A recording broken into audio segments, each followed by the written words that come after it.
தென்னாட்டுடைய சிவனை போற்றி எந்நாட்டவர்க்கும் இறைவா போற்றி.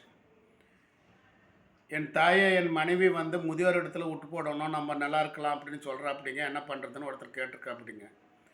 உலகத்தில் நீங்கள் மட்டும் இல்லைங்க, அத்தனை அம்மாவையுமே ஒரு மாமியார் ஒரு மருமக தூக்கி வச்சு பேசுனதோ தான் தாய் போல் பாவிச்சதோ எங்கேயுமே இல்லைங்க. புரியுதுங்களா? ஸோ அதனால் பக்குவமாக எடுத்து சொல்லுங்கள். நாளைக்கு உனக்கும் இந்த ஒரு காலம் வரும். இப்போ நீ மருமகளாக இருக்கிற, நீயும் ஒரு காலத்தில் மாமியாக ஆகுவ. மாமியாக ஆகும்போது உன் மருமக உனக்கு அந்த ஒரு நிலையில் கொடுத்தா எப்படி இருக்குன்னு யோசனை பண்ணிப்பார்.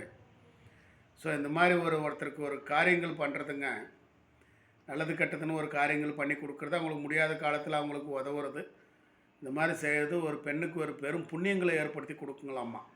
அப்போ அந்த பெண்ணு நோய் நொடி இல்லாமல் வாழும் நிலைகள்ன்றதும் ஏற்படுத்துங்களாம்மா. அதனால் இந்த மாதிரி காரியங்கள்லாம் பண்ண வேண்டாங்க, அது பாவங்களை சேரும். நாளைக்கு உலகம் ஒரு வட்டங்க, அப்படியே ரவுண்ட் அடித்து போட்டு நாளைக்கு நிற்குங்க. அதனால் இதெல்லாம் பண்ண வேண்டாங்க. அனைவருக்கும் அனைத்தும் கிடைக்கட்டும். நன்றி, வணக்கம்.